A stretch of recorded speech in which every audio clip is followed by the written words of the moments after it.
À l'heure du bilan du certificat d'études primaires, session de juin 2024, zone franche de ce dimanche s'installe chez vous avec le ministre des enseignements maternels et primaires, Salimane Karimou. Bonjour. Bonjour, monsieur le journaliste. Merci d'avoir accepté l'invitation de Canal 3 Bénin. Les candidats au CEP de cette année ont réussi à 89,67% au plan national. Une performance qui maintient la courbe des résultats de ces dernières années au-dessus des 80%. L'expression de la santé de l'école béninoise à la base ou la volonté politique, et si oui, à quelle fin? On en parle. On va aussi interroger dans notre émission l'utilité de ce premier diplôme académique dans notre système éducatif aujourd'hui, bien loin des polémiques de suppression, mais surtout dans une appréciation réelle de la plus-value de ce certificat aux apprenants détenteurs.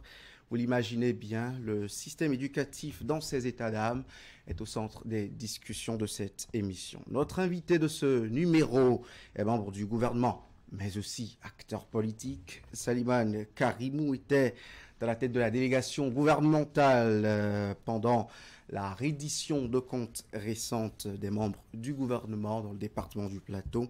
Avec lui, on fera le bilan de cette descente, les appréhensions des Béninois et leurs cris de cœur. Et puis, à la cime de l'actualité politique au Bénin pendant ces jours, la médiation des anciens chefs d'État au Niger, leur rencontre avec Abdourahmane Tchani à Niamey, Patrice Talon à Cotonou. Notre invité nous dira un mot sur ce dénouement amorcé de la brouille diplomatique entre les deux voisins. C'est le menu. On va le dérouler avec Franck Aounou. Bonjour Franck. Bonjour William Clécan, chers téléspectateurs, bonjour. Monsieur le ministre, bonjour. Bonjour. Merci d'accepter notre invitation sur Zone Franche. 8 ans, 2 mois et 26 jours pour être plus exact. J'ai fouillé un peu sur vous. Tout ce temps à gérer les dossiers de la République, parfois stressants, parfois des dossiers un peu chauds. Qu'est-ce que cela fait? C'est un peu difficile, c'est facile. Comment vous arrivez à concilier tout cela avec peut-être vos occupations familiales, vos obligations en famille et tout? Merci beaucoup. D'entrée, je voudrais vous remercier pour cette opportunité que vous m'offrez à partager avec vous les résultats pour le compte de l'année scolaire 2023-2024 et profiter de l'occasion pour saluer également vos téléspectateurs, vos fidèles téléspectateurs. Question un peu difficile. Comment je m'arrive, comment je suis arrivé à m'en sortir jusqu'à présent? Je dirais que quelque part, il pourrait y avoir une main invisible. Parce qu'il m'arrive parfois même de me poser la question de savoir comment je suis parvenu à aider le président de la République à accomplir une partie de la mission que la nation lui a confiée. Parce qu'après tout, c'est lui, l'élu de la nation. Et il nous a fait appel, nous, pour l'accompagner.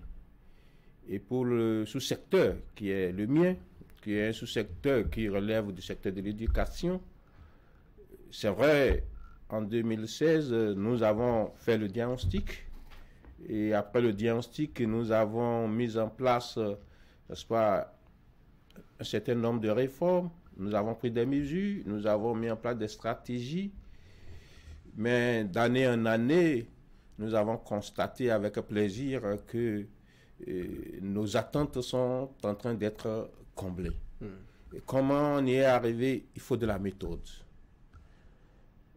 En plus de la méthode, il faut, je dirais peut-être au-delà de la méthode, une certaine affection ou un certain amour pour son pays. Et lorsque c'est le cas, vous donnez le meilleur de vous-même. Vous ne savez même pas comment vous vous débrouillez, comment vous arrangez, n'est-ce pas, à suivre la ligne tracée et à rester dans la logique de ce qui permet d'avoir des résultats. C'est aussi simple que ça. C'est ça. Vous êtes aussi amoureux de la terre, hein? Par les temps qui courent, quelques gouttes qui tombent du ciel et tout. Ça doit vous faire plaisir lorsque vous vous retrouvez à la ferme, dans vos plantations. Non, je voudrais rectifier, je n'ai pas de plantation. Je ne suis pas, disons, un paysan comme un agriculteur. Mais qu'on le veuille ou non, nous vivons tous de l'agriculture. Oui. Et si nous avons la possibilité, n'est-ce pas, de faire en sorte que notre pays puisse, disons, rentrer dans une logique de ce qu'on appelle l'autosuffisance alimentaire, d'abord, il faut pouvoir le faire. J'avoue que je ne suis pas encore arrivé, n'est-ce pas, à apporter, n'est-ce pas, mon petit grain à la matière. Je m'y essaie. Je suis beaucoup plus resté dans la logique de ce qui est de l'éducation. Et si j'ai pris des initiatives, si je suis encore d'animer, n'est-ce pas, des centres, c'est beaucoup plus dans le domaine de l'éducation que plus dans le domaine de l'agriculture. Moi-même, je vais, n'est-ce pas, dans les marchés pour acheter les vivres, pour également faire comme tout Béninois.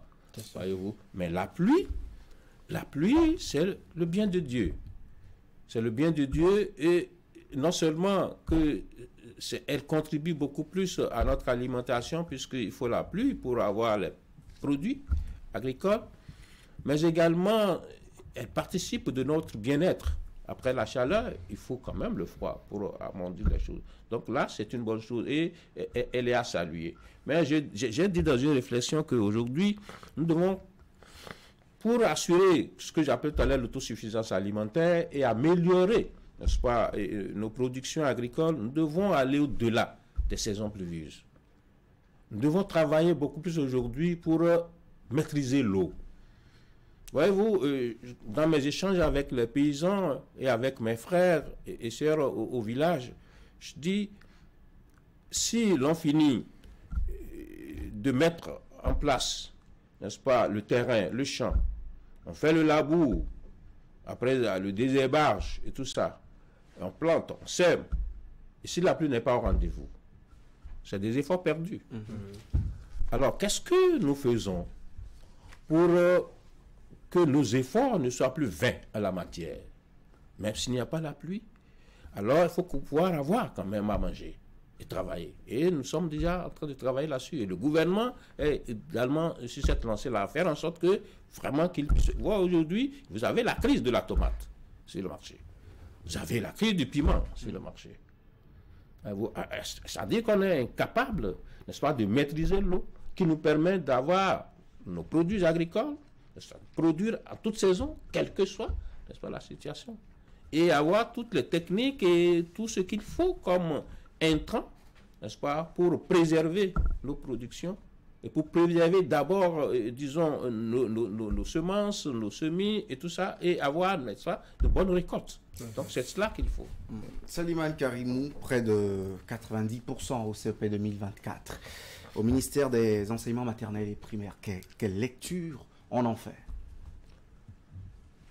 Vous savez, j'ai l'habitude de dire également que s'il y a des secteurs où l'on fait des efforts, à travers des réformes, à travers des mesures que l'on prend, et dont les résultats ne sont pas immédiatement constatables, c'est le secteur de l'éducation.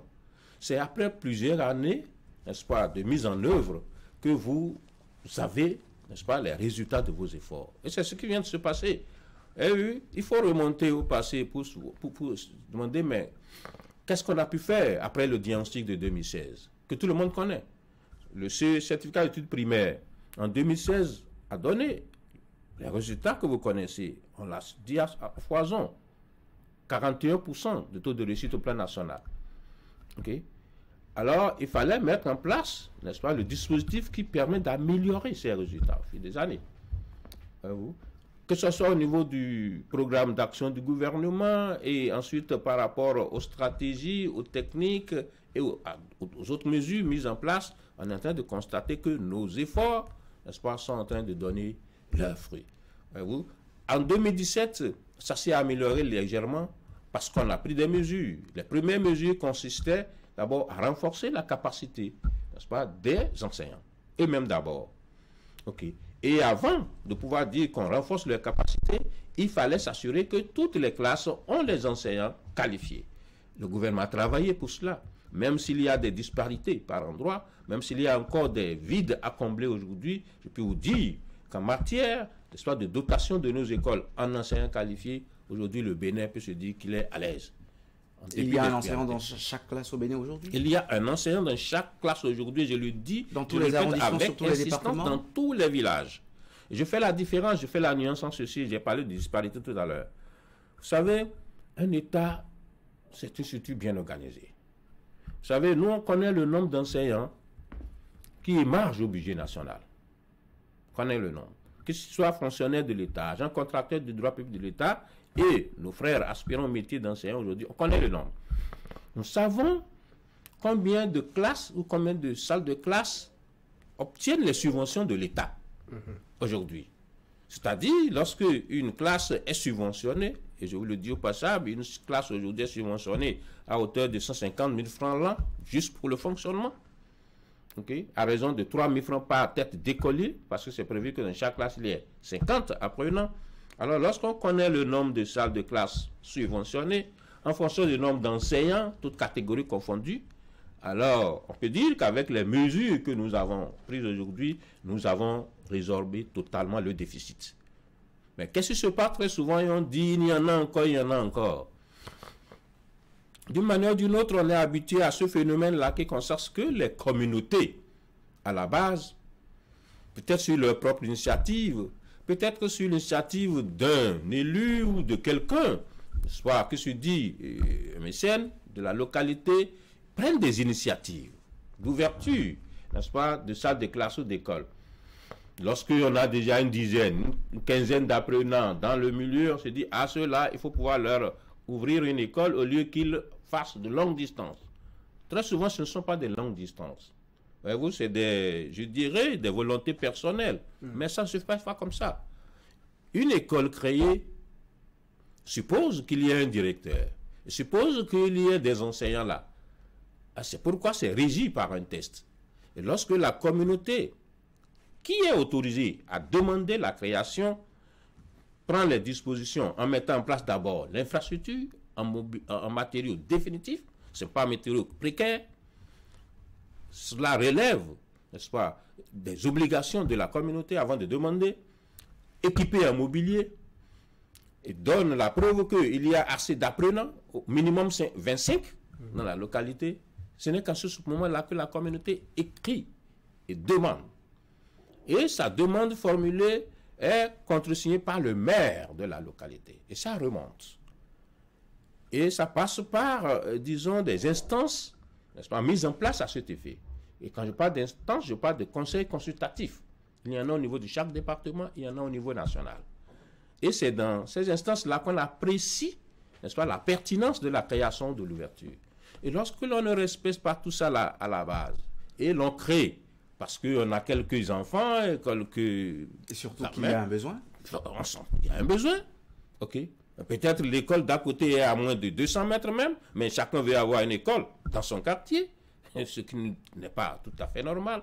C'est pourquoi nous avons parlé de cartes scolaires qu'il faudra pouvoir mettre en place et sur laquelle nous travaillons depuis plusieurs années. Ce n'est pas une mince affaire pour avoir une carte scolaire. Oui, mais à quel niveau l'administration intervient pour vérifier tout cela, la disponibilité de l'infrastructure construite en matériaux définitifs, les mobiliers... Déjà au niveau communal. Voilà. Déjà au niveau communal. Nous avons une structure au niveau communal qu'on appelle la circoncision scolaire. Oui. Donc, si la demande est faite, ok, elle passe par la voie hiérarchique. Elle va au niveau de la circoncision scolaire après la signature du maire. Ok, et le chef de la circoncision scolaire avec son équipe vérifie la pertinence de la demande et va sur le terrain pour voir si les déclarations faites par les communautés sont déclarations là sont justes. Et ce n'est qu'après ça que le dossier est envoyé au niveau départemental. Et au niveau départemental fait le même travail. Je vous ai parlé tout à l'heure du conseil consultatif au niveau du département. Oui. Et là également, une équipe descend sur le terrain pour faire les vérifications. Et met son avis motivé sur le dossier. Avis favorable ou défavorable pour telle raison. Et ce n'est qu'après ça que cela remonte au niveau national. C'est dire que c'est bien planifié, c'est bien organisé. Mais le constat est que très souvent, tout le monde ne suit pas. Et ce qui fait que quand on dit qu'on n'a pas de déficit aujourd'hui, en termes de personnel enseignant, certains disent « Ah non, nous-mêmes on paye ». C'est un contraste avec la réalité dans les communautés et au quotidien. Si, il faut reconnaître que si nous reconnaissons que cela existe, c'est pas pour dire que c'est généralisé. C'est pas pour dire que c'est d'une certaine ampleur. Non, c'est des cas isolés, très isolés. Isolé, mais en grand nombre, monsieur le Pas ministre. un grand nombre, ça je vous le défie. Pas du tout un grand nombre. C'est un nombre. Mais écoutez, pourquoi on a recruté plus de 16 000 aspirants au métier d'enseignant, après avoir fait des recrutements, après avoir fait des redéploiements? Non. Je peux vous dire, sans avoir les chiffres exacts de cette situation-là sur le terrain, et j'ai mis déjà mes équipes, n'est-ce pas, envoyées sur le terrain pour pouvoir vérifier et savoir qu'est-ce que ça donne. J'ai travaillé avec certains maires sur le dossier. C'est des cas isolés, je vous dis, c'est des cas isolés, pratiquement isolés. Mais c'est des situations que nous allons pouvoir, disons, conjurer et aller à ce qui est normal. Et que ces situations vont contribuer, enfin la résolution va contribuer à élever encore le taux de réussite ou l'amélioration des conditions d'études. Et il n'y avait pas que ça. Il n'y avait pas que le volet enseignant disponible. Voilà. OK. Que ce soit ceux recrutés par les communautés ou ceux envoyés par l'État, c'est qu'il y a un travail qui a été fait. Vous avez parlé de renforcement de capacités. Vous avez parlé également je vais vous parler de renforcement de capacités des candidats au CEP de façon spécifique. Depuis 2017, à un mois de l'examen du CEP, le niveau central, le ministère organise à l'intention des candidats au CEP ce que certains maires accompagnent aujourd'hui et qu'ils appellent travaux dirigés. Voyez-vous? Donc, on essaie d'encadrer à la fois les enseignants et les apprenants. On essaie de leur donner le minimum dont ils ont besoin pour faire face, n'est-ce pas, aux épreuves de l'examen du CEP. Ensuite, n'oubliez pas le volet cantine scolaire. Généralement, on dit que le ventre affamé n'a point d'oreille. Et cela se ressent à travers les résultats. Je ne sais pas quelle lecture vous en avez faite. Quand vous voyez d'abord le taux d'inscription au CEP 2024, il a connu une augmentation d'un peu plus de 6%. Le taux d'inscription, le candidat inscrit au CEP. Ça veut dire qu'on a commencé par maintenir nos apprenants dans nos écoles. Au-delà de ça, quand vous voyez le taux des candidats ayant composé normalement, le taux également, n'est-ce pas, a évolué. Il y a eu moins d'abandon. Il y a eu moins de gens qui se sont inscrits et qui ne se sont pas présentés. Voyez-vous? Donc, on a connu un boom également là, positif. Et c'est ça qui dépend également sur les résultats dont vous parlez tout à l'heure à travers 89%. Donc, c'est une conjugaison, n'est-ce pas, de mesures et de réformes qui a conduit à ces résultats. Il y a également le corps de contrôle. Ah oui, tout à fait. Le corps de contrôle, les conseillers pédagogiques, les inspecteurs, tous ceux-là sont mis à contribution pour que les enseignants puissent être suivis, y compris également, je vous ai parlé d'encadrement spécifique, une sorte de travaux dirigés. Le corps d'encadrement est impliqué également à cela. Par le passé, monsieur le ministre, on nous a dit que la gratuité de l'enseignement à la base, les mesures en faveur des filles à l'école et beaucoup d'autres choses étaient les facteurs pour les chiffres. On a même caracolé au-delà de 90% au CEP, mais juste à l'avènement, le diagnostic que votre gouvernement a fait était tout autre. Aujourd'hui, on se demande, 2017, 2018, un peu d'avancée, et à partir de 2019, la barre des 80%. On se demande si finalement, pour une raison ou une autre, après Patrice Talon et après 2026, on ne verra pas d'autres visages du CEP béninois. Non, je vais vous clarifier cet aspect-là. J'ai la chance, n'est-ce pas, d'être quelqu'un qui est resté dans le système et qui connaît le système. Toute fausse modestie mise à part. On a connu des CEP de 98% de taux de réussite. OK. Comment cela se passait? C'est du simple fait que le dispositif réglementaire, n'est-ce pas, en place, que nous n'avons pas modifié totalement dans son fond, permettait ce qu'on appelle en docimologie les rachats. OK. Lorsque les enfants finissent de composer et on a les différentes notes, il y a une commission qui se réunit et qui apprécie les notes. OK? Et qui estime que, bon, pour telle raison, pour telle autre là, on peut racheter jusqu'à tel niveau. C'est ce qui se passait. OK? C'est une décision, bon, pratiquement pas politique au terme du terme, ça de sommet, mais les responsables sont à même de dire, bon, pour telle raison, telle ou autre là, au lieu d'aller à tel seuil là, on peut descendre jusqu'à tel autre. C'est ça que j'ai tiré la chose. Et qu'est-ce qui s'est passé en 2016? Puisque nous venions d'arriver, moi, me connaissant le système, Alors, nous sommes dit, du moment où les récriminations en matière du niveau de nos apprenants sont pratiquement quasi généralisées, tant à l'interne qu'à l'externe. Alors on s'est dit, faisons l'état des lieux. Voyons réellement ce qui ne va pas, pour qu'on sache quelles mesures prendre. Avec les mêmes tests que les gens appliquaient, on s'est dit en 2016, on ne rachète pas. On ne rachète pas, on fait voir le niveau réel de nos apprenants. Du moment où nous, même à l'interne, qu'il vous souvienne hein, que dans toutes les langues, et je dirais dans tous les langages, c'est que nos enfants ne savaient plus lire, écrire, ni compter. C'était cela. Alors il fallait corriger. Et quand on est allé à l'évaluation PASSEC, le programme d'analyse des systèmes éducatifs de la Confémène, un organisme auquel nous appartenons, en 2014, on est revenu la tête entre les jambes. Totalement, on était pratiquement dans les creux de la vague.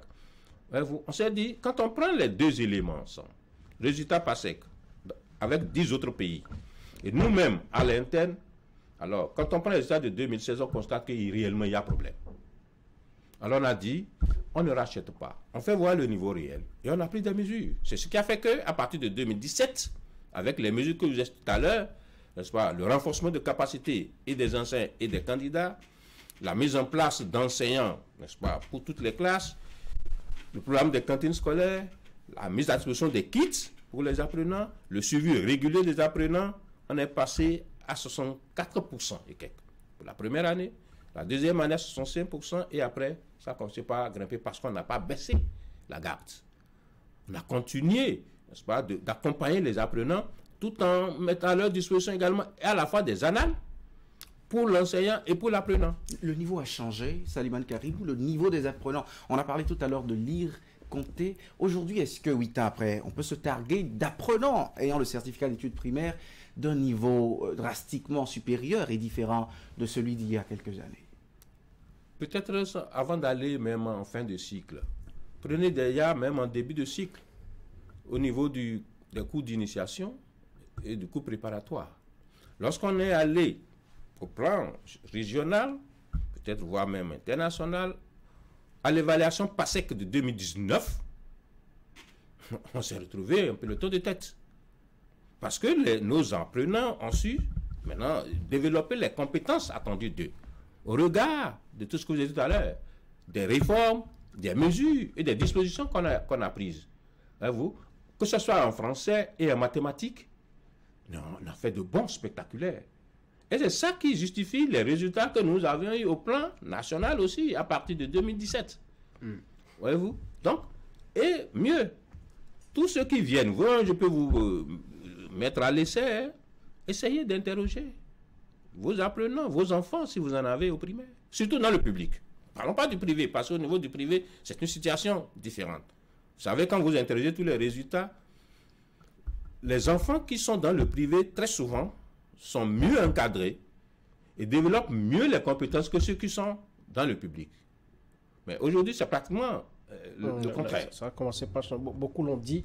Monsieur le ministre, certains disent vulgairement que c'est pour ne pas décourager les partenaires techniques et financiers qui appuient le secteur de l'éducation qu'on essaie d'arranger les taux d'admissibilité et tout. Est-ce que tout cela s'est justifié? Écoutez, par le passé, les partenaires techniques et financiers étaient toujours là. Les partenaires techniques et financiers étaient là lorsqu'on a constaté que nos apprenants ne savaient plus lire, écrire ni compter. Et ils étaient toujours là. Ils accompagnent toujours et nous les saluons au passage. Parce que l'éducation dans un pays, elle coûte cher. Et moi, j'ajoute qu'elle n'a pas non plus de prix. Quel que soit le prix, il faut payer. Voyez-vous, les ressources... Et qui paie la facture aujourd'hui? Ah, le Bénin paie la facture. Notre pays assume aujourd'hui ses responsabilités. À quelle part? Écoutez, le budget alloué à l'éducation dans notre pays, depuis 2017, nous sommes là. OK? En termes de dépenses publiques, fait le tiers de tout le budget national. Ah oui. Tout au moins. Ça fait 32%, 5 du budget national. Comparativement aux normes régionales, où en sommes-nous? D'abord, comparativement aux normes internationales, l'UNESCO a prévu une marge d'environ 15% des dépenses publiques pour l'éducation. Au niveau de la communauté, de la CEDEAO, les États de la CEDEAO se sont retrouvés et ont également essayé, n'est-ce pas, d'aller plus loin et ont fixé 25%. Nous en sommes à 32. Nous sommes à 32, plus de 32. Et ces chiffres-là datent de 2020, quand on a fait le point. Mais avec les avancées que nous sommes en train de faire en matière même de cantine scolaire, c'est sûr qu'on serait autour de peut-être environ 40%. Vous avez de gros partenaires à ce niveau aussi? Ah oui, nous avons des partenaires. Mais les partenaires savent là où ils font leur financement. Les partenaires ne payent pas les salaires des enseignants. OK? En matière de cantine scolaire, c'est le budget national, n'est-ce pas, qui finance aujourd'hui entièrement. Et il y a le PAM. Le PAM, qu'est-ce que le PAM fait dans le PAM ne paye pas. Le PAM est prestataire de l'État. Bien au contraire, c'est l'État qui paye le PAM pour le travail que le PAM fait. Je voudrais que ça soit clair dans les esprits. Le PAM, n'est-ce pas, ne paye pas. Le PAM est prestataire de l'État. Et nous avons mis à la disposition du PAM le montant qu'il faut pour son fonctionnement. On ne veut pas donner le pourcentage ici. Diplomatiquement, ce n'est pas correct. Oui. Mais retenez que le PAM est prestataire de l'État aujourd'hui. Et ça, on a fait l'option de confier cela au PAM. Pourquoi? Parce que les expériences passées en la matière n'étaient pas concluantes. Il y a eu beaucoup d'expériences. Il y avait des partenaires techniques et financiers qui se sont réunis pour mettre en place dans des écoles, certaines de nos écoles, les cantines scolaires. Et ils ont adopté comme démarche, disons, les prestataires payés après service. C'est-à-dire, ils ont fait des sélections. C'est eux-mêmes qui ont fait ça. Selon leurs critères, leurs règles. Ils ont recruté des prestataires. OK? Et les gens sélectionnés vont acheter les vivres, préparent et présentent les factures. Peut-être la meilleure formule à l'époque. Mais ça n'a pas marché. On est venu découvrir, n'est-ce pas, cette dette-là au niveau du secteur. D'autres qui existaient, les cantines gouvernementales qui existaient en ce moment aussi, étaient dans la même logique. Voyez-vous? Et ça a été la catastrophe. Et pourquoi on a choisi PAM? PAM avait déjà ses cantines dans un certain nombre d'écoles, environ 600 écoles. Comme ça, c'est le mode de fonctionnement des cantines PAM qui nous a intéressés. C'était la seule structure qui avait très peu de problèmes. D'abord d'approvisionnement des écoles en vivres, de suivi et de mise en place des repas. C'est pourquoi on a fait l'option de confier... Donc c'est pour éviter les petites difficultés qui se posaient. Alors, si on doit tirer les leçons aujourd'hui, est-ce que vous avez l'impression que les parents d'élèves ont commencé par prendre au sérieux le rôle qui est le leur dans le suivi, l'éducation des enfants? Parce que si vous faites bien à l'école tel que vous le décrivez, à la maison, c'est pas bien fait, on n'aurait pas eu ces résultats-là, par exemple. Oui, je dois pouvoir saisir l'opportunité pour féliciter et remercier les parents d'élèves, qu'ils soient lettrés ou non, qui aujourd'hui accomplissent leur devoir en cette matière. Quand vous prenez ceux qui savent lire et écrire comme parents d'élèves, ceux-là aujourd'hui savent ce qu'ils doivent apporter à leurs apprenants. Et ceux qui ont les moyens accompagnent l'État à travers le recrutement, n'est-ce pas, d'accompagnateurs à domicile. Qu'ils appellent répétiteurs ou pas, ils le font. D'autres qui n'ont pas les moyens, qui ne sont même pas allés à l'école, tout au moins aujourd'hui se disent, mais toi qui reviens de l'école, est-ce que tu as appris tes leçons? Est-ce que tu as fait ci, tu as fait ça? Là également, il faut le saluer. Je m'en voudrais de ne pas évoquer la contribution des parents d'élèves au programme de cantine scolaire. Figurez-vous, aujourd'hui, vous avez des localités où des parents d'élèves se sont organisés pour offrir de petits déjeuners aux apprenants à l'école. Puisque les cantines scolaires n'offrent aujourd'hui que le déjeuner à midi. Mais il y en a dans les localités qui sont organisées en coopérative et qui font des champs d'igname, champs de manioc, champs de maïs, okay? Et qui mettent tout ça là ensemble pour offrir à tous les apprenants, quel que soit, n'est-ce pas, leur lieu de provenance, quelles que soient les conditions de vie, tout au moins le petit déjeuner. Et ça varie d'un milieu à un autre. Il y en a qui se sont organisés également pour accompagner l'achat des condiments dans les écoles. Pareil pour certaines communes. Certains maires, n'est-ce pas, ont pris l'initiative également, ont ouvert même de lignes dans leur budget pour accompagner, n'est-ce pas, les écoles dans la mise en œuvre des cantines scolaires. Ça, tout ça, là, c'est à saluer. Et, voyez-vous, c'est pourquoi j'ai parlé tout à l'heure des efforts conjugués. Et c'est ces efforts conjugués qui nous ont permis d'avoir ces résultats à près de 90% aujourd'hui. Alors, le certificat d'études primaires, faut-il le supprimer? À vous entendre parler, vous n'êtes pas pour cette opinion-là qui s'est développée, mais qui, c'est vrai, a évolué au fil des années. Mais pourquoi ne pas supprimer aujourd'hui le CEP, comme le disent certaines personnes? C'est inutile, ajoute-t-il parfois.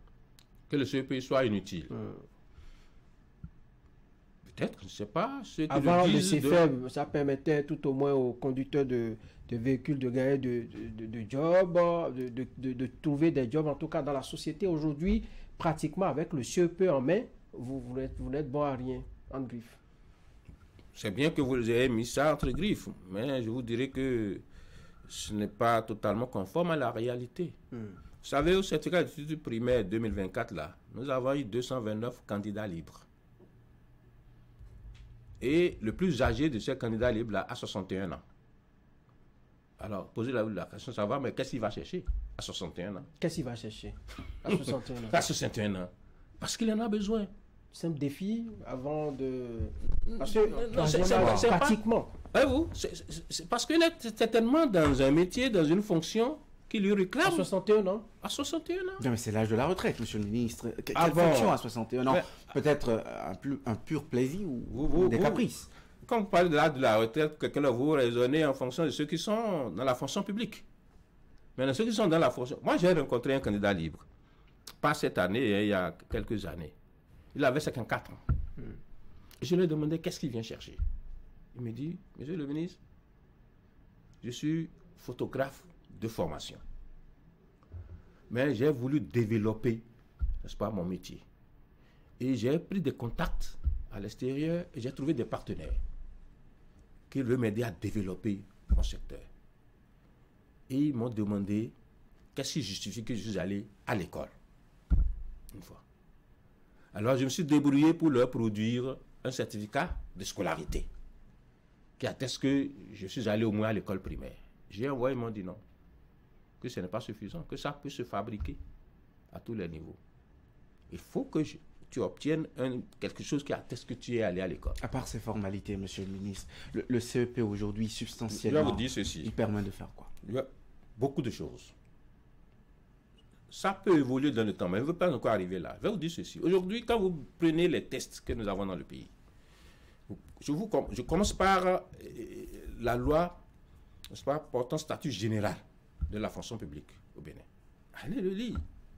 C'est prévu quand vous voyez, je me souviens le chapitre premier du titre 1 de la deuxième partie, okay, de la loi portant statut général de la fonction publique.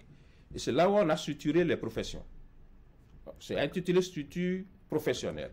Et on a catégorisé les agents de l'État. Catégorie A, B, C et D. Et dans la catégorie D, pour y être là, pour être reconnu agent de l'État catégorie D, il faut avoir le CEP. C'est écrit noir sur blanc. Et c'est à l'article 105. Vous pouvez aller lire ça. Il faut avoir le CEP plus un diplôme, n'est-ce pas, professionnel. Voyez-vous, c'est la réalité, ça. Et quand vous revenez à la situation de ceux dont vous avez parlé, des candidats libres, si des gens sont dans cette situation-là, il ne faut pas leur fermer la route. Le rôle de l'État, c'est de satisfaire tous les besoins, n'est-ce pas, qui s'expriment. Et avant qu'ils ne s'expriment, il faut pouvoir anticiper. Alors, si la vanne est fermée, alors qu'est-ce qu'ils deviennent, même si c'est un nombre infime? Ok, voilà, ça se justifie. Maintenant, même la même loi, quand vous allez à l'article 106, a prévu qu'en cas de réforme dans le système éducatif, donc les choses vont être revues pour être conformes à cette structure professionnelle. C'est dire qu'aujourd'hui, nous en sommes à la situation où le CEP reste encore utile. Mais je voudrais revenir à la question même d'ordre, je dirais, de fond sur votre préoccupation. Deuxième loi. Vous prenez la loi d'orientation de l'éducation nationale aujourd'hui, qui n'est pas encore révisée. Même si elle va l'être plus tard, elle est encore en vigueur. Et à son article 26, si mes souvenirs sont bons, elle prescrit que la fin de l'enseignement primaire est sanctionnée par le certificat d'études primaires. C'est l'expression légale, ça. Et tout ce qu'on a repris par la suite, comme décret d'application et arrêté, c'est des expressions réglementaires. Donc tout ce qui se fait aujourd'hui se fait dans la légalité. OK. Et on doit pouvoir rester conforme à ça. Maintenant, le problème de fond que vous posez, on n'est pas encore arrivé à 100% de réussite. Dès que nous aurons l'assurance que tous nos enfants qui ont commencé au CI, qui sont arrivés au CM2 réussissent totalement et développent les compétences attendues d'eux, on peut se dire, est-ce qu'il ne faut pas réfléchir pour voir ce qu'il faut faire? Parce qu'en réalité, c'est possible 100% à un examen national dans un contexte éducatif comme le nôtre. Ce n'est Ou pas carrément, un rêve inatteignable. Vous faites comme ceux qui passent du CM1 au CM2 ou bien du CE1 au CE2, ils arrivent en classe de CM2, on les déverse dans les collèges simplement. Inutile de passer encore un examen qui nous fait dépenser. Vous savez, il y a des pays qui ont essayé de faire ce dont on discute là, suppression systématiquement sans réflexion. Je ne connais pas qu'ils ne soient pas revenus sur la décision. C'est pourquoi je vous disais tout à l'heure que la question de fond, c'est faut-il évaluer ou pas?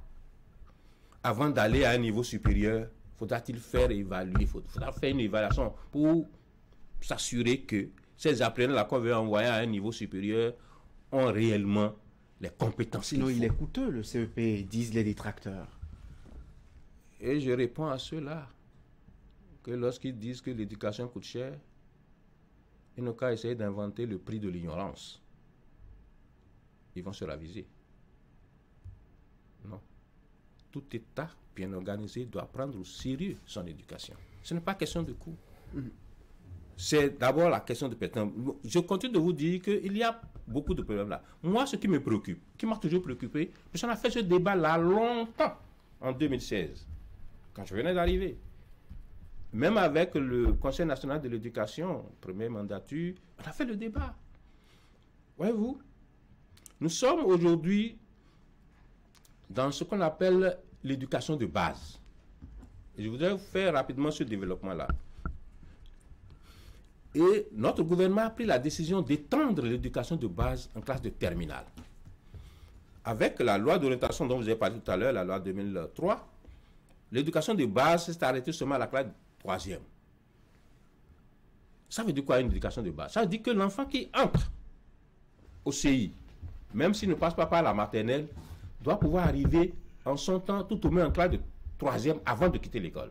Aujourd'hui, on prolonge ça jusqu'en classe de terminale. Ça veut dire qu'on fait tout pour que l'enfant puisse rester et développer les compétences attendues de lui. Il peut même sortir après la classe de terminale aujourd'hui. Ça veut dire qu'il ne doit pas avoir d'obstacle. Ça veut dire qu'il ne doit pas avoir de barrière. C'est-à-dire, lorsqu'il arrive au CM2 et il n'obtient pas le diplôme qui est reculé à l'examen, alors on doit pouvoir l'arrêter. Il doit recommencer. C'est ça le cas des 10% qui sont là maintenant. Les 10% qui sont recalés cette année doivent reprendre la classe de CM2.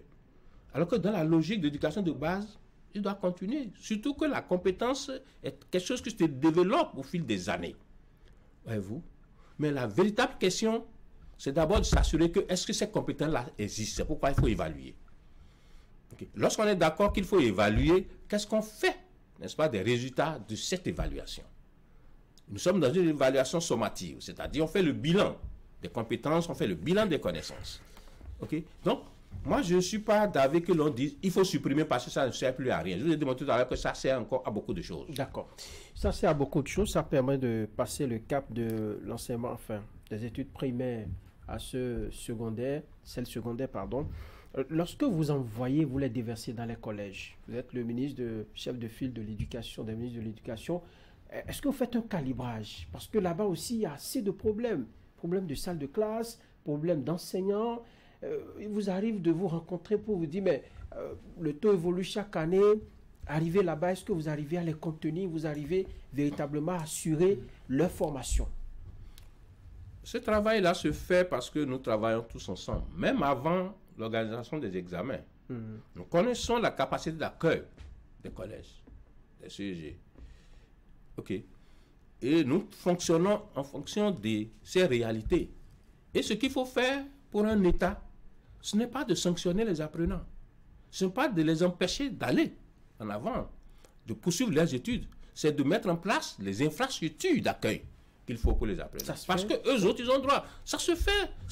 On a fait le bilan il n'y a pas longtemps. Quand on est allé en résidence de compte, on a montré les évolutions qu'il y a eu en matière d'infrastructures, en matière de personnel enseignant, en matière de matériel didactique. Et dans le contenu, monsieur le ministre, et dans ce que les apprenants gardent dans la tête, ça, vous n'en parlez pas. Est-ce que l'école, parce que entre le BEPC et le CEP, il n'y a que 4 ans, mais vous comparez les résultats du BEPC à ceux du CEP. Très bien d'applaudir le CEP, mais en 4 ans, l'effort s'annihile. Qu'est-ce qu'il se passe à l'école béninoise pour qu'on ait ce constat? Non. Peut-être vous n'avez pas fait une bonne lecture des choses. Vous savez, nous, notre cohorte, la cohorte que nous avons engagée à partir de 2017, vous, a fait son BPC déjà l'année dernière. OK?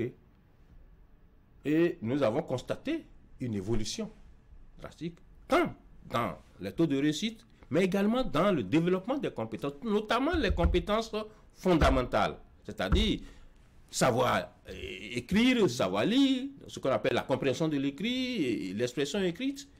OK? Nous avons suivi ces apprenants-là. Et quand vous allez, faites attention aux résultats. Je ne vais pas anticiper, je ne connais pas encore, mais je suis sûr qu'il y aura toujours d'amélioration. Parce que nous travaillons en synergie, nous travaillons ensemble. OK? Nous suivons ces apprenants. Et tout ce qui est mis en place au niveau du sous-secteur de l'enseignement matériel primaire comme rigueur l'est également au niveau du secondaire. Parce que le niveau dans nos États, enfin dans nos universités, c'est pas ça. Lorsque vous écoutez certains étudiants discuter, vous voyez, vous lisez leurs copies, ça n'est pas toujours cela. C'est parfois, on se demande s'ils ont fait tout le cursus avant de se retrouver là-bas. Vous savez, cela contribue à ce que vous dites tout à l'heure. Les réformes sont en train de donner leurs résultats, sont en train de porter leurs fruits petit à petit.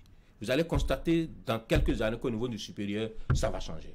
Parce que là également, il y a beaucoup de réformes qu'ils ont mises en place. Parce que ce que vous dites, ce n'est pas souvent lié aux apprenants, encore moins au matériel didactique et autres, mais il y a également une part, n'est-ce pas, de l'enseignant dedans. C'est pourquoi vous avez parlé tout à l'heure de renforcement de capacité. Et le programme, pourquoi vous n'en parlez pas, monsieur le ministre? Le contenu des programmes béninois.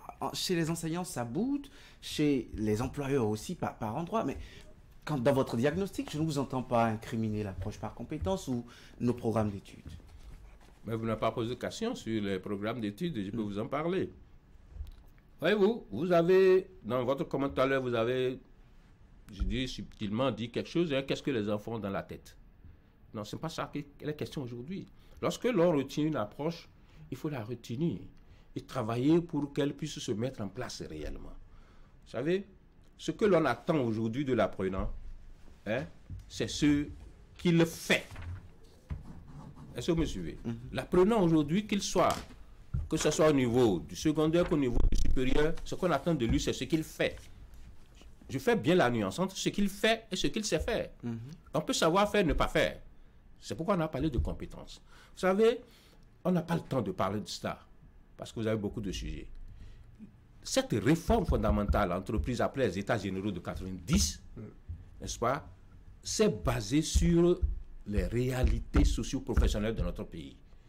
Nous avons une administration publique, également privée, qui n'est plus aujourd'hui en mesure de consommer tous les produits qui sortent de nos écoles.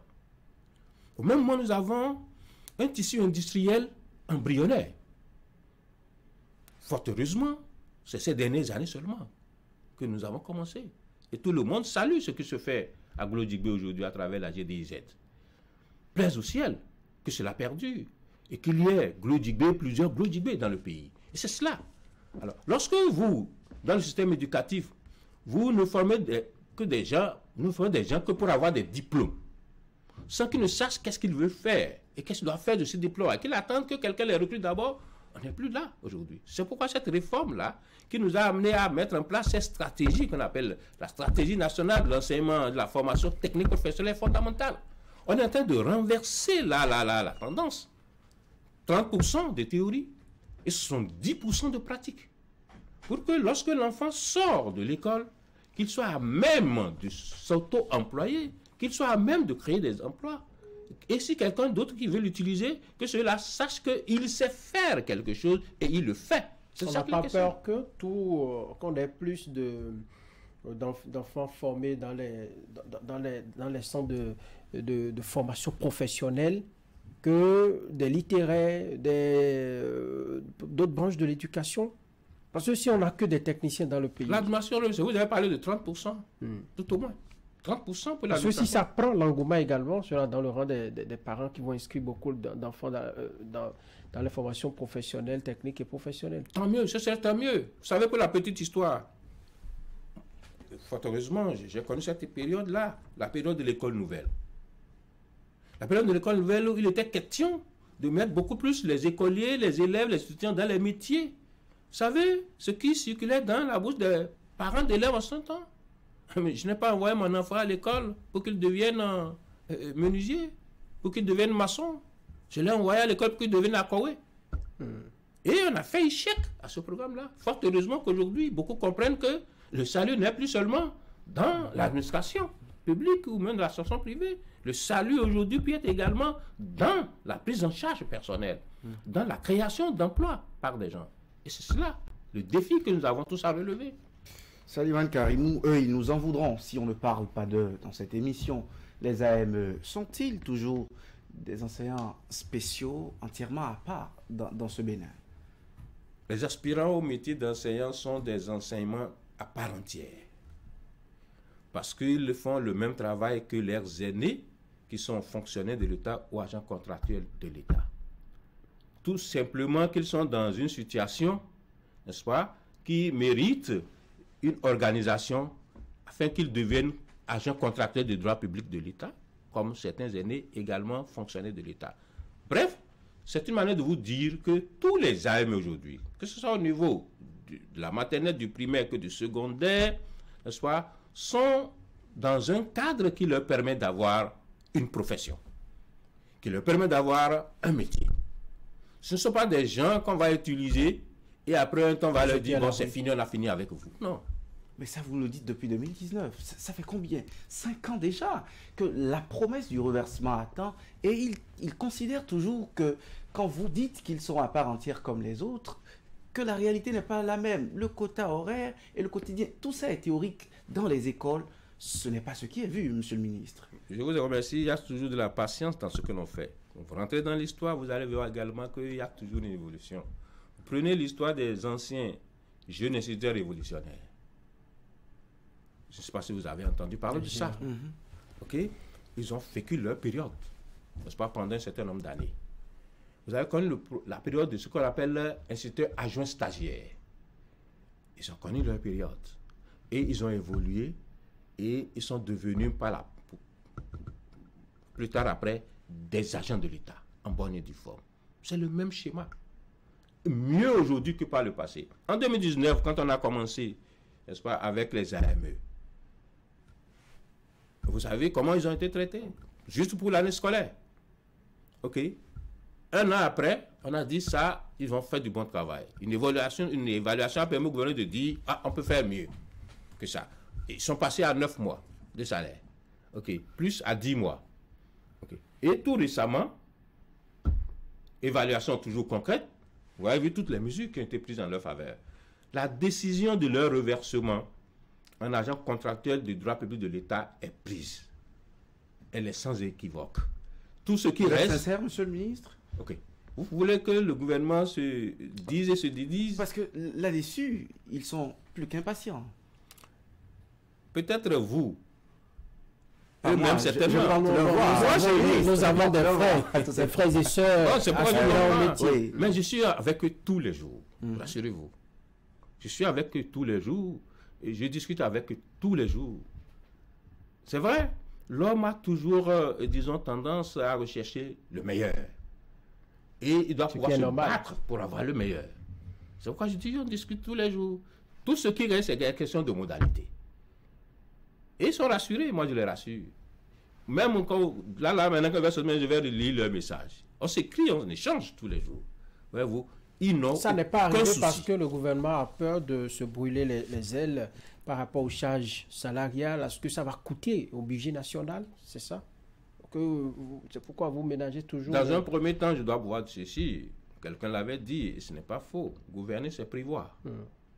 Et lorsqu'on est rentré dans cette logique-là, de les utiliser, on n'a pas prévu qu'on les utilise et qu'on les jette après. On est dans la logique de ce qui deviennent des agents de l'État. On espère que ça va vite Il y a venir. des formations qui doivent suivre. Il y en a Tout ça parmi aussi, eux ils qui sont attendent. dans des formations aujourd'hui. Il y en a qui sont dans des formations. Je suis bien ce dossier-là. Tout ce qui concerne mon sous-secteur, toutes les formations qui sont mises en place, même avec nos partenaires techniques et financiers, moi je fais l'effort de les mettre dedans, même les titulaires de bac qui sont parmi eux. OK? Et dans les formations de proximité, ils sont toujours là, impliqués dedans. Et les titulaires du baccalauréat qui sont parmi eux, d'ici à là, moi je vais mettre en place le dispositif qui leur permet d'accéder aux examens professionnels. OK. Il faut qu'ils préparent les examens professionnels parce que quand on va les reverser les titulaires du baccalauréat, eux autres ne seront pas reversés directement en tant qu'agents. Ils seront élèves parce qu'ils n'ont pas encore de diplôme professionnel. Et ça, c'est une exigence. OK. Donc, on va les aider à obtenir le diplôme professionnel et les discussions sont en cours.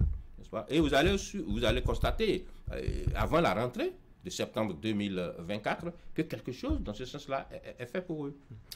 Monsieur le ministre, on va parler politique maintenant, pour le peu de temps qui nous reste à passer ensemble. Vous êtes homme politique, vous êtes leader du bloc républicain. Vous avez fait comme tous les autres membres des autres partis de la mouvance, la tournée de reddition de comptes pour le compte de votre zone. Qu'est-ce qu'on retient fondamentalement? Merci beaucoup. Je ne peux pas dire que je suis leader politique.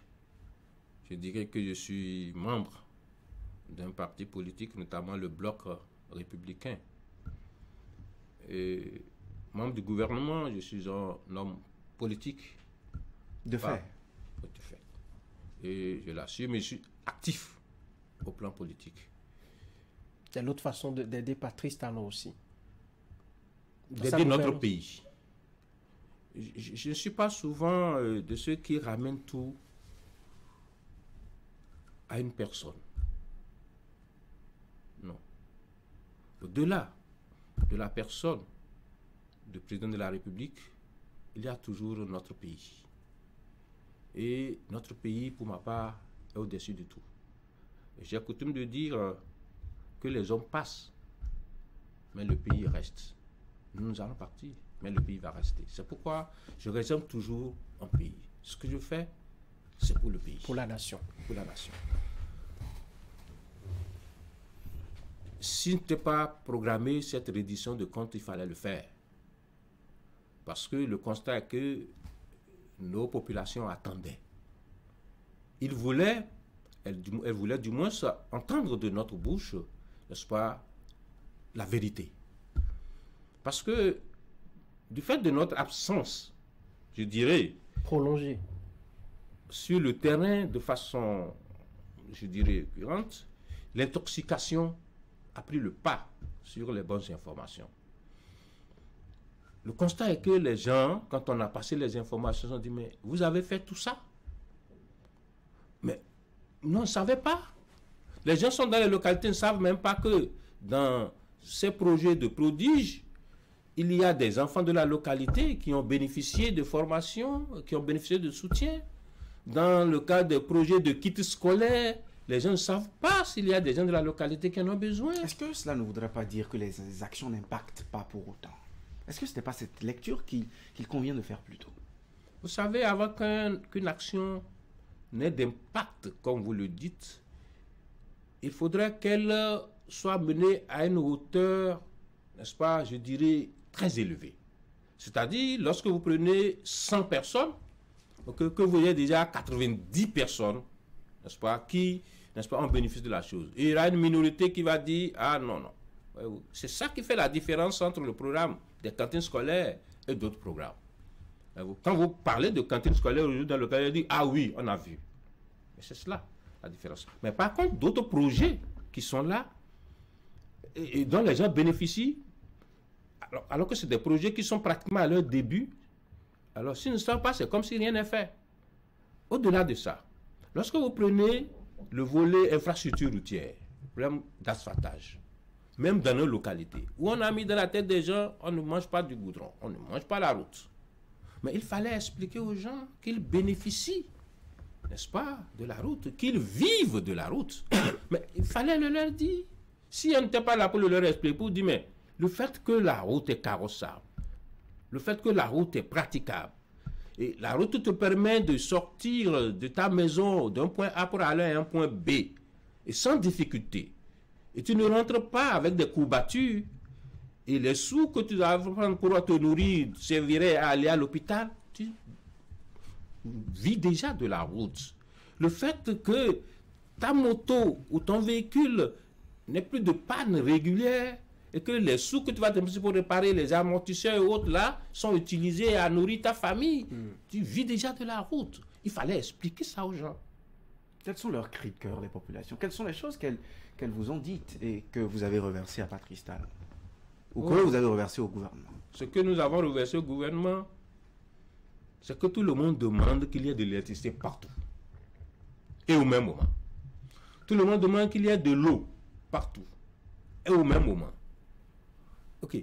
Tout ce qui manque aux populations, tout le monde doit avoir ça. Mais écoutez, quand quelque part vous dites, les gens vous disent, on a fait 22 marchés de type moderne au même moment. Les gens vous disent, mais nous on n'a rien vu ici.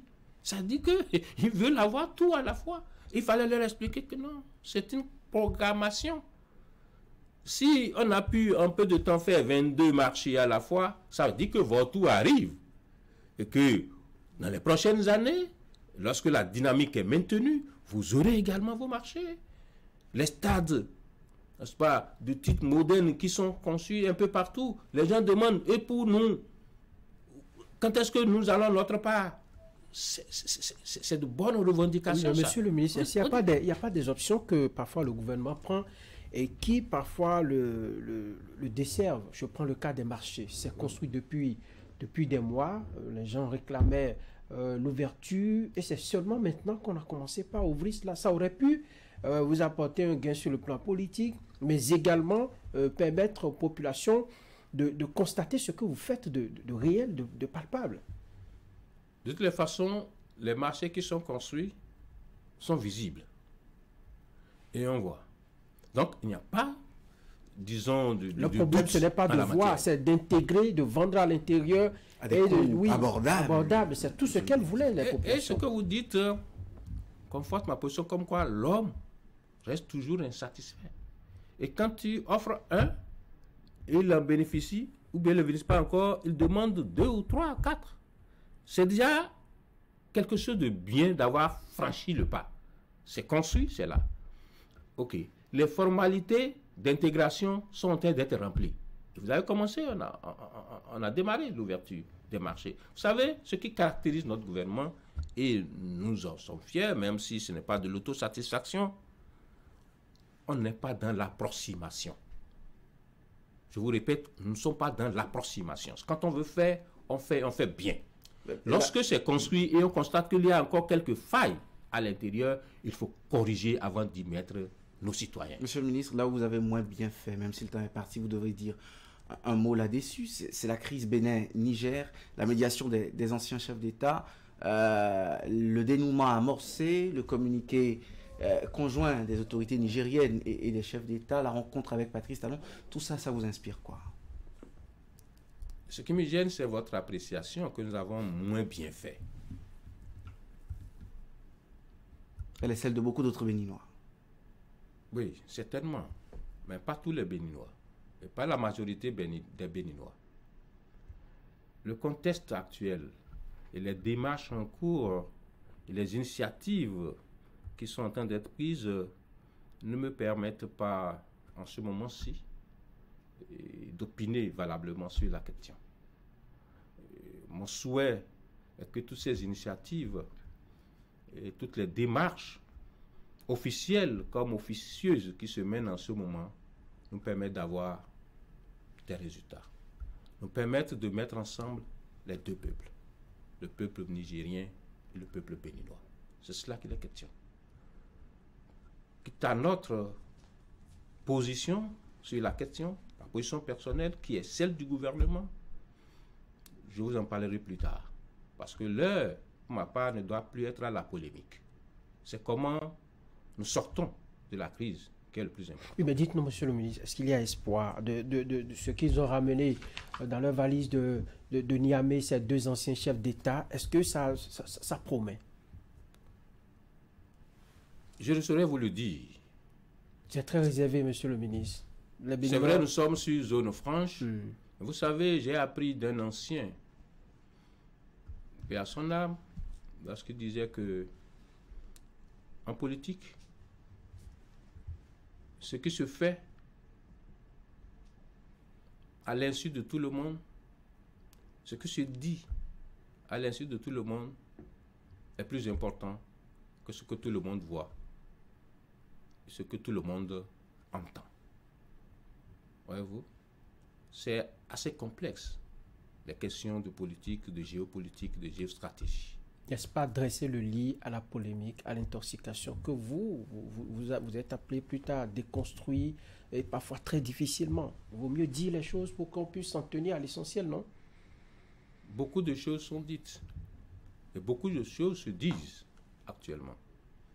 C'est pourquoi, ce que moi je voudrais qu'on retienne tous, ce n'est pas de la polémique qu'il est question. On n'a pas besoin de confronter ou de mettre en conflit, n'est-ce pas, nos différents responsables. Si quelqu'un a les moyens de faire entendre raison à l'un ou à l'autre, qu'il le fasse, pour le bien de nos peuples. Par contre, je vais vous dire ceci. La leçon que j'ai tirée personnellement de cette situation, et qui me gêne fondamentalement, c'est que nous avons encore du chemin à faire en matière de patriotisme.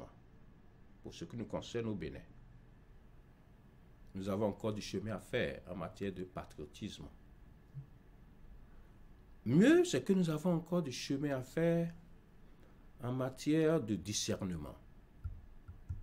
J'ai le sentiment que l'esprit de discernement nous fait défaut, peut-être pour des raisons avouées ou non avouées. Mais c'est fondamental que nous devons pouvoir développer. À notre propre niveau, ce n'est pas encore tard de le faire. Au niveau de nos enfants, pour les générations à venir, l'esprit de discernement. Okay. Monsieur le ministre, nous sommes au thème de cette émission. Votre mot de la fin. Merci beaucoup.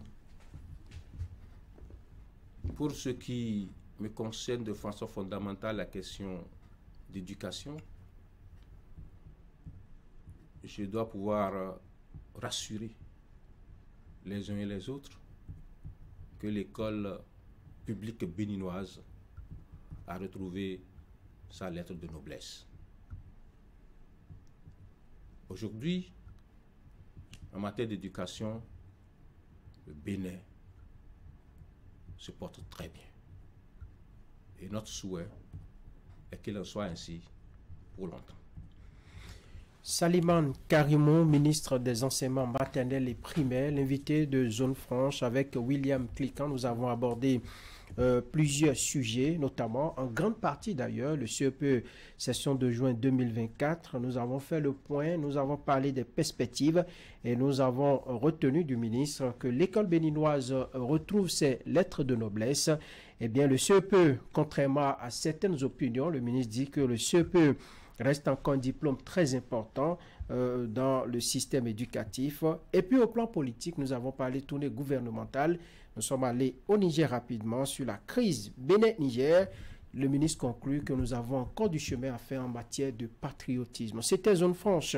Monsieur le ministre, merci d'être venu sur Zone France. Ça n'a pas été facile et nous espérons vous revoir très bientôt encore pour d'autres sujets. Volontiers. William, merci. Merci à toute l'équipe de réalisation. À très vite.